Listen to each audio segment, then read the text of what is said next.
تو آج ہمارے پاس جو بہت بڑا مسئلہ ہے وہ مسئلہ فلسطین ہے۔ آج کے کرائسس جن کو آپ اور میں دیکھیں تو وہ مسئلہ فلسطین ہے۔ پچھلی کلاس کا بولا ہوا جملہ مجھے پورا ویک ہی یاد رہا، اور وہ کیا تھا کہ ہم سب حالت جنگ میں ہیں، لیکن ہماری مثال کھلاڑی کی نہیں، تماشائی کی ہے۔ یاد رکھیے گا کہ مسئلہ فلسطین ہو یا کوئی اور فتنہ ہو، جب بھی امت مسلمہ کسی بھی فتنے سے گزاری گئی، اس کے بعد بہت بڑی خیر آئی، بہت بڑی اللہ کی طرف سے راحت آئی۔ آج ہم میں سے بہت سارے لوگ مسئلہ فلسطین کی حقیقت کو سمجھتے بھی نہیں، اور پھر اس کے اوپر کرنا کیا ہے اس کے اوپر بھی نہیں آتے۔ خبریں سننے کی حد تک اور بہت ساری باتیں کرنے سننے کی حد تک تو کرتے ہیں، لیکن جب عملی کوشش کرنے کی کوشش کرتے ہیں نا، تو پھر ان کے پاس کوئی مثال نہیں ہوتی۔ نتیجہ کیا ہوتا ہے؟ باتیں صرف باتیں رہ جاتی، تبصرے صرف تبصرے رہ جاتے، کچھ جذباتی کالز آ جاتی، کوئی کچھ کوئی کچھ۔ آئیے ذرا دیکھتے ہیں کہ پرفتن دور میں کیا کیا جائے کہ جب کبھی استقامت کی ضرورت پڑے تو پھر بندہ جم جائے۔ یعنی آپ کا میرا اگر اس مسئلے کے اندر رکھتے ہوئے، ہر فتنے کو سامنے رکھتے ہوئے اگر اپنے آپ سے کیا ہوا ایک سوال ہو کہ ہم فلسطینیوں کی مدد کیوں نہیں کر پا رہے، ہم فلسطین کے حالات سے سبق کیوں نہیں سیکھ رہے، ہم وہاں کے لوگوں کے لیے جو ہمارے دل میں اٹھتا ہے وہ کیوں نہیں کر پاتے، یا کرتے تو ہیں لیکن پورا کیوں نہیں کر پاتے، کیا علاج ہے، کیا وجہ؟ تو آپ کو بتا ہی رہی ہیں، آپ کو وجہ آپ سمجھ لیجئے۔ اور وہ وجہ کیا ہے کہ ہمارے اندر ابھی وہ جماؤ نہیں ہے، ہمارے اندر وہ جماؤ نہیں ہے۔ ہم جتنا زیادہ اپنے دین کو اصل A to Z root to fruit کے طور پہ سمجھیں گے، اتنا ہی زیادہ ہم عملی طور پہ آگے جائیں گے۔ آج اگر ایک شخص سامنے کھڑا ہے اور دشمن سے نہیں ڈر رہا، اور ایک دوسرا کئی دیواروں کے پیچھے بیٹھا چھپا، وہ کیوں ڈر رہا ہے؟ فرق سمجھنے کی بات ہے۔ اس لیے کہ ادھر ایک شخصیت ہے، ادھر شخصیت نہیں ہے، ادھر ایک کردار ہے، ادھر کردار نہیں ہے۔ تو جب بھی کبھی آپ کو اپنی زندگی میں کوئی ایسا معاملہ پیش آئے کہ آپ کسی بھی معاملے میں استقامت پہ نہ رہیں، یہ بھی تو ہو سکتا ہے نا کہ رمضان کے اندر اتنی نیکیاں کی اور رمضان گیا تو جاتے جاتے ایک ایک نیکی لے گیا ہم سے۔ وہ کہتے ہیں نا کہ مہمان چلے گئے اور گھر والے رہ گئے، یہ بھی تو ایک فتنہ ہی ہے نا۔ آج ہمارے اندر دین پہ عمل کیوں نہیں رہتا؟ عمرے سے آتے ہیں، حج سے آتے ہیں، 5 نمازیں مسجد سے، پھر کہتے ہیں ہائے حرم یاد آتا ہے، ہائے یہاں مزہ نہیں آ رہا نماز کا۔ تھوڑے کچھ 1-2 مہینے کے بعد جب سب لوگ مل کے کھجورے پانی کھا کے ہم سے تسبیحاں ٹوپیاں لے کے چلے جاتے ہیں، تو پھر ہم دوبارہ اپنی اسی زندگی میں اور بات کریں، کیا کہتے ہیں بزی اسکیجول ہے، نماز کیسے پڑھیں، کام ہے، بچے ہیں، یہ کریں وہ کریں۔ یعنی کچھ اس قسم کی ہمارے ساتھ چیزیں آتی ہیں کہ جس کی وجہ سے پھر ہم پیچھے ہوتے ہیں۔ تو آپ چاہتی ہیں کہ اگر آپ کو بھی کسی بھی طرح سے، اور بلکہ اس کو اس طرح بھی لکھ لیجئے کہ کچھ لوگ فلسطینی لوگوں کی استقامت پہ حیران بہت ہے، حیران بہت ہے، اور ہمیں کبھی کبھی رشک بھی آتا ہے اور آنا بھی چاہیے۔ تو ضرور ان 5 میں سے کوئی نہ کوئی چیز ادھر بھی ہوگی جو آپ کو مجھے اپنانی ہے، اور جب بھی زندگی میں کوئی ایسی آزمائش آئے تو انشاءاللہ پھر آپ بھی جمے رہیں گے انہی کی طرح۔ تو پہلی چیز ہے تلاوت قرآن۔ قرآن کی تلاوت بندے کو ہر فتنے کے آگے پتھر بنا دیتی ہے۔ اللہ سبحانہ تعالیٰ سورہ فرقان آیت 32 میں فرماتے ہیں كَذَلِكَ لِنُثَبِّتَ بِهِ فُؤَادَكَ وَرَتَّلْنَاهُ تَرْتِيلًا۔ اسی طرح ہم نے اس قرآن کو آپ کے دل کو مضبوط کرنے کے لیے نازل کیا اور اسے ٹھہر ٹھہر کر پڑھا۔ یہ جو قرآن تھوڑا تھوڑا کر کے نازل کیا گیا نا، تو یہ دل کو جمایا جا رہا تھا۔ جیسے آج بھی آپ دیکھیے کہ تھوڑی تھوڑی کر کے کوئی چیز بنے تو مضبوط بنتی ہے۔ بلڈنگ کو اگر بہت اچھے طریقے سے بنائیں، پھر پانی لگائیں، پھر اس کو کریں تو وہ چھت بھی زیادہ مضبوط ہوتی ہے نا۔ تو وہ تلاوت قرآن، اور آپ تصویروں میں دیکھ لیجئے، ویڈیوز میں دیکھ لیجئے، یا وہاں سے آئے ہوئے لوگوں کو دیکھ کر کہہ لیجئے، ان کی زبانوں پہ آج بھی قرآن کی تلاوت ہوتی ہے۔ میں یقین سے کہہ سکتی ہوں کہ اللہ نے ان کے قدموں کو جو جماؤ دیا ہے وہ قرآن پاک کے ساتھ گہرے تعلق کی وجہ سے دیا ہے۔ دوسری چیز ہے مطالعہ سیرت النبویہ۔ اللہ سبحانہ تعالیٰ سورہ ہود کی آیت 120 میں فرماتے ہیں وَكُلًّا نَقُصُّ عَلَيْكَ مِنْ أَنْبَاءِ الرُّسُلِ مَا نُثَبِّتُ بِهِ فُؤَادَكَ، اور ہم سب رسولوں کے واقعات آپ کو سناتے ہیں تاکہ اس سے آپ کے دل کو مضبوط کریں۔ سیرت کا مطالعہ، اور سیرت کے مطالعے کے بغیر بندہ حق کے رستے میں آئی ہوئی آزمائشوں پہ جم ہی نہیں سکتا۔ جس نے اللہ کے نبی کی مکی زندگی کی آزمائشیں پڑھ لی ہوں، اس کو جانتا ہو، اور جن ماؤں نے اپنے بچوں کو مدنی زندگی کے جہاد کی کہانیاں سنائی ہوں اور عملی طور پہ تیار کیا ہو، پھر آج وہ بچے آپ کے میرے لیے حیرانگی کے سبب ہو سکتے ہیں، ان لوگوں کے لیے نہیں ہے۔ آج اگر ان کے قدموں میں استقامت ہے نا، تو ان ماؤں نے اور ان باپوں نے اپنے آپ کو اور اپنے بچوں کو نبی صلی اللہ علیہ وسلم کی سیرت سے جوڑا ہوا ہے، تبھی تو ان کو پتہ ہے کیسے وقت میں کیسے ریئیکٹ کرتے ہیں۔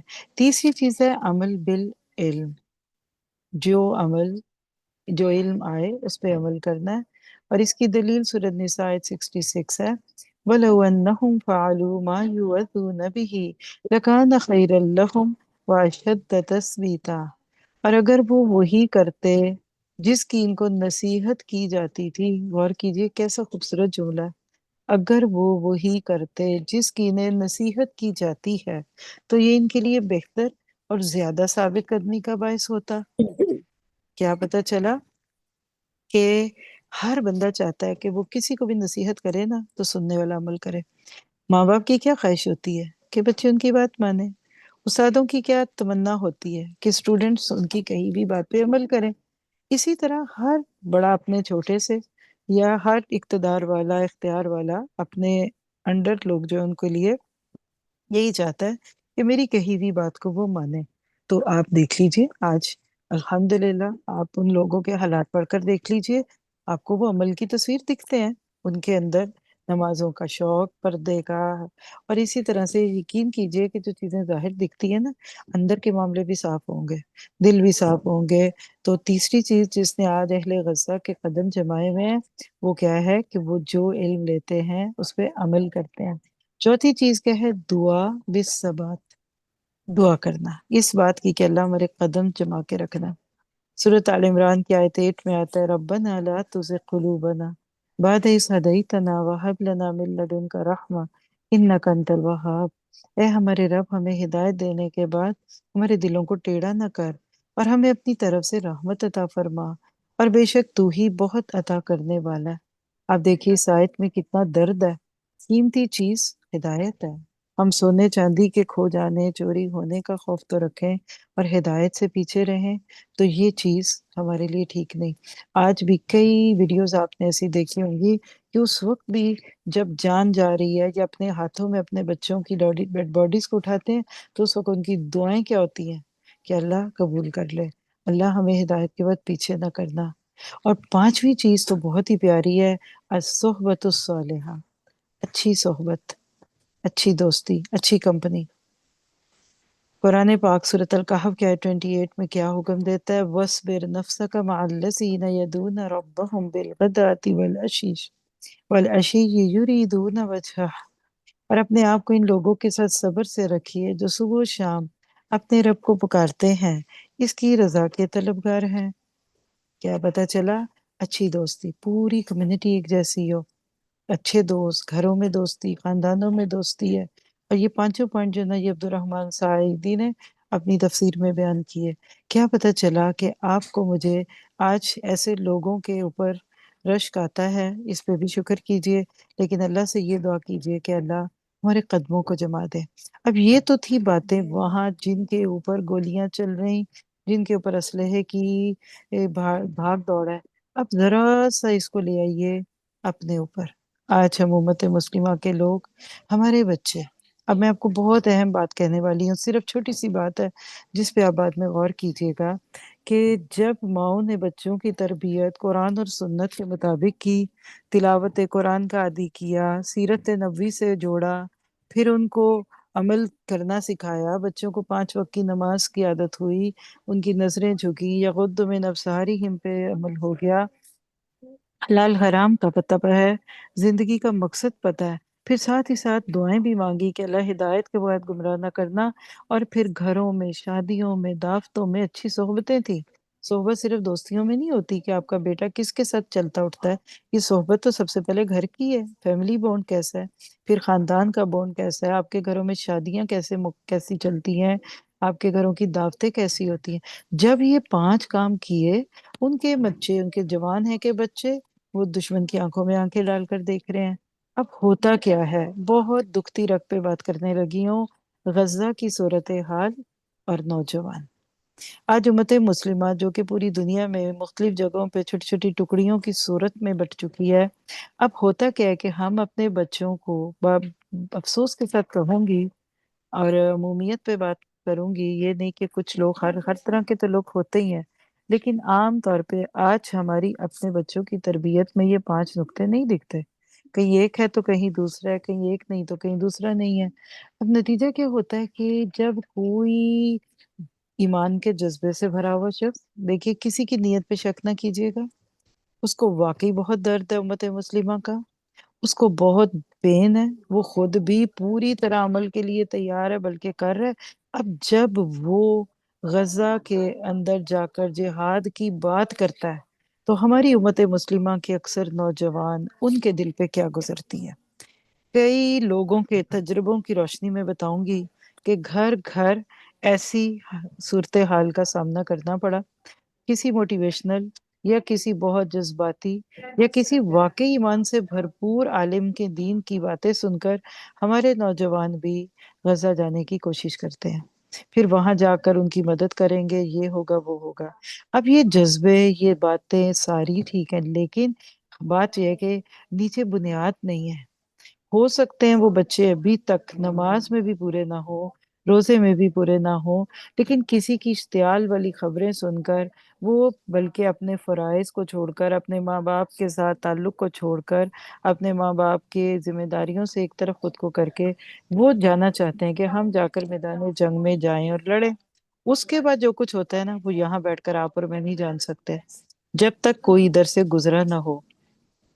اب آپ دیکھیے کہ آپ نے اس وقت پوری حکمت کے ساتھ, پورے شعور کے ساتھ امت مسلمہ کے سپیکرز کو, امت مسلمہ کے مبلغین کو, اساتذہ کرام کو بات کرنی چاہیے. خاموشی نہیں, گونگا شیطان نہیں بننا, لیکن جذباتیت ابھار کے پریکٹیکل بات کرنا. یعنی بعض لوگوں نے یہ کہا کہ ہمیں تو لگتا ہے ہم منافق ہیں, کسی نے کہا کہ ہماری تو موت کفر پہ آئے گی, کسی نے کچھ, یعنی اس پہ ایک لمبی تفصیل ہے. کبھی موقع ہو تو اس پہ لمبی بات کریں گے ہم, لیکن آج میں آپ کو صرف اتنا کہوں گی. آپ تو مائیں ہیں نا, آپ میری بات سننے والی تو اکثر ہی عورتیں ہی ہیں نا آپ لوگ. آپ اپنے بچوں کو اس طرح سے پالنا اور ریز کرنا جس طرح کے صحابیات نے کیا, جیسے آج غزہ کی ماؤں کی عملی تصویریں دکھتی, اس طرح شروع کیجئے. دیکھیے گا اللہ تعالیٰ خود ان سے شہادت کے بھی کام لے گا. اللہ تعالیٰ ان کو خود بخود وہاں کے حالات سے اٹھائے گا اور وہ ضرور خیر ڈالیں گے. اور وہی باتیں جو ہم پچھلے سیشنز میں کر چکے, بائیکاٹ کرنا ان کے لیے مشکل نہیں ہوگا. وہ اپنے من پسند برگر چھوڑ دیں گے, وہ اپنے کولے پینا سب چھوڑ دیں گے, اپنے ڈرنک سب چھوڑ دیں گے. ایسے یہ تو بات ہی بہت چھوٹی لگے گی, وہ تو عملی طور پہ وہاں جا کر مدد کرنے کو تیار ہو جائیں گے. لیکن ہمیں اپنے بیٹے گنوانے نہیں ہیں, ہم نے اپنے بیٹوں کو کام میں لانا ہے. اگر محمد بن قاسم اپنی ماں کے بیٹے ہوتے ہوئے میدان جنگ میں جا کر کودے تھے تو پیچھے ان کا ایک کردار تھا. اگر ایک بچہ 5 وقت نماز نہیں پڑھتا اور اپنی ماں سے کہتا ہے اماں میں غزہ جا رہا ہوں, میں وہاں شہید ہونا چاہتا ہوں, اب آپ سوچئے کہ ماں خود یا وہ بچہ اس کو کس اینگل میں لے گا. دوسری دنیا والے اس کو, آپ کی خالہ, پھوپھی, رشتے دار, وہ سوچ کر کیسے لیں گے. ایک کیوس نہیں ہو جائے گا. بالکل مجھے وہ حالات دکھ رہے ہیں کہ جو کہ اسلام کے شروع کے دور میں تھے.